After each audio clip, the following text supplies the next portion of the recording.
Welcome to Dutch baseball. We have Curacao and a team called the Pioneers. It is the bottom of the 6th inning, none out, 2 are on.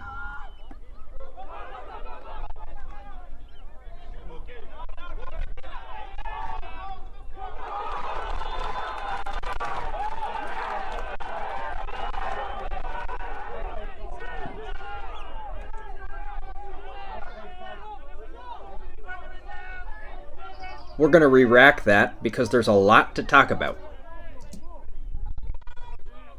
This is the calm before the storm. We got this question at closecallsports.com. Thanks for sending it in. Remember, your pre-checks. First and second base occupied. There are less than 2 out, so we have a potential infield fly situation. First base occupied, less than 2 out. Batter is going to be automatically out on an uncaught third strike, which is what happens here. So keep that in mind. Ball gets away from the catcher. Batter runs to first base. Catcher looks at umpire. Umpire has a fist. Catcher throws to first anyway. First base umpire had a fist, now calls time. Second base umpire, who I think is your crew chief, calls time as the runner crosses home plate.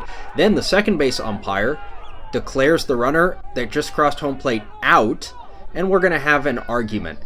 Let's go over the rules, because we always start with the rule book, and I think with this kind of confusion, that's a good place to start. So we started with 509A3. A third strike is not caught by the catcher when first base is occupied before 2 are out. That means the batter's out. And then we move on to 601A5, which is interference rule. Any batter or runner who has just been put out or any runner who has just scored hinders or impedes any following play being made on a runner. But remember the comment, if the batter or runner continues to advance or returns or attempts to return to last legally touched base after been put out, they shall not be by that act alone be considered as confusing, hindering, or impeding the fielders. In other words, just because the batter runs to first base, even though the batter's already out, doesn't mean that the batter is guilty of interference. One thing I want to do on this highlight is look specifically at the plate umpire. Nothing else but the plate umpire till I tell you to. The pitch is an uncaught third strike, and the plate umpire has not yet made a visual call. I don't know about verbal, but there's no visual call.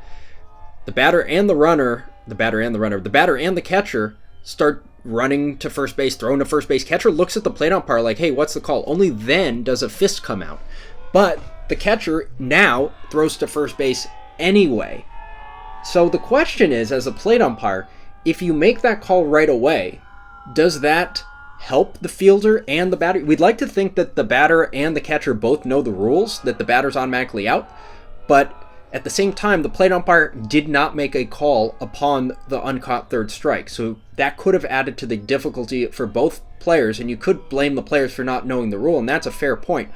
But as an umpire mechanically, I would like to see the fist for an out call be made as soon as it's an uncaught third strike, because after all, it is at that point that the batter is automatically out. As we move to the next consideration, the retired batter interference call 601A5, again, we have a batter who doesn't see an umpire calling him out at home plate. So can we say that the batter ran to first base because he legitimately didn't think that he was out because no umpire actually called him out? And so can we penalize that batter for a 601A5 violation, interference, given that the umpire did not mechanically call the batter out? Now, high school, for instance, the NFHS rulebook, like for an infield fly situation, expects the players to know the rule, whether or not the umpire made the call. But realistically speaking, we need to help all of our fielders out by making that call when it happens. Next up are our field umpires. The first base umpire having the fist up to sort of mirror this idea of, the batter's automatically out. That's fine. 100% fine. Communicates to everyone what we already know, the batter's out. Puts the arms up to call time, also fine. If that's their call for interference, that's absolutely fine. Yeah, call time, because on interference, the ball is dead.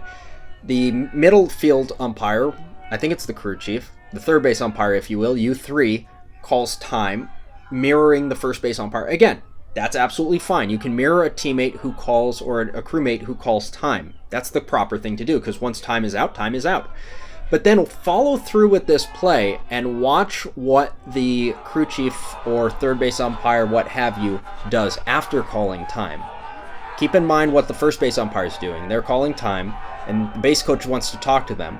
And then the umpire standing on the pitcher's mound calls time, points to the runner that just scored, and declares them out. Remember whose call it was at first base regarding the interference. That was the first base umpire's call.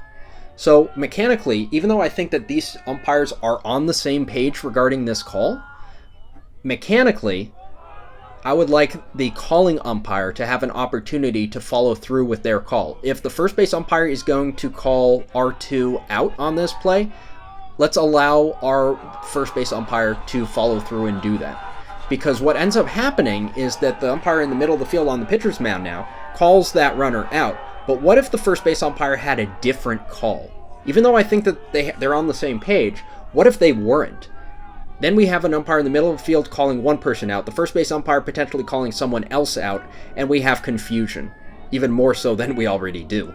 So whenever possible, let's give the calling umpire the first crack at making their own call.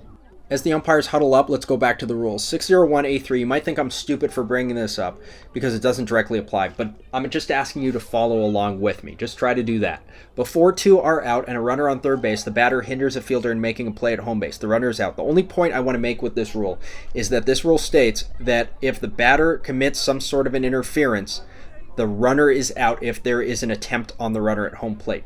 The spirit of the rule is what I'm after here, and the spirit of the rule is here used to say what some of the other levels say in their book, which is the runner closest to home plate should be out if a retired runner, or batter in this case, interferes with a play somewhere. That's all I want to say, that the crew called R2 out on the interference as a result of the teammate because that was the runner closest to home plate and was actually trying to score at the time of the interference, or rounding third base, or whatever it was. The other rule that I want to point out is in the event that the batter runner has not reached first base, all runners shall return to the base last occupied at time of pitch. We have a retired batter. Therefore, the batter never became a batter runner and therefore never reached first base. We look at the umpires now. This is why I think that U3 is the crew chief, because U3 is signaling, again, that R2 is out. There's going to be another argument on this. And all that I want to say, again, is that the batter runner never existed because the batter was out on the uncaught third strike. Because the batter runner never existed, the batter runner never could have reached first base, and therefore, in my opinion, yours might differ, none of the runners should be going to bases last occupied at time of interference. They should be going to bases last occupied at time of pitch if they're not declared out for the interference of the teammate as R2 is. In my opinion, there are two outcomes to this play that are both acceptable to me. One is a no call if you rule that there was no interference, in which case R2 should be allowed to score, R1 goes to third base, and the batter is out on the strikeout. The other permissible outcome for me is you do rule that there was interference by the retired batter, in which case the batter's out on the strikeout, R2 is out as a result of the interference by the retired batter, and then R1 goes back to first base because that was the base occupied at time of pitch. One final point I want to make is related to runner's lane interference. Let's assume that the batter never entered the runner's lane legally, and you think, hey, it's RLI. Stop it. The batter has been retired as the result of an uncaught third strike. Therefore, the batter never became a runner. You cannot have runner's lane interference if the batter never became a runner. If it's interference, it's good old-fashioned retired runner's interference. Has nothing to do with the runner's lane. Don't cite it. So as this discussion breaks up, we look at our crew chief who sends R1 back to second base while the plate umpire is doing something else. I mean, multiple signals going on at the same time, but what I don't really get, and maybe someone can help explain to me, is why R1 is going to second base as opposed to going to first base, given what we just explained with the rules. But your judgment is as good or even better than mine. It looks like the crew chief is telling the plate umpire, hey, make sure that they don't score the run.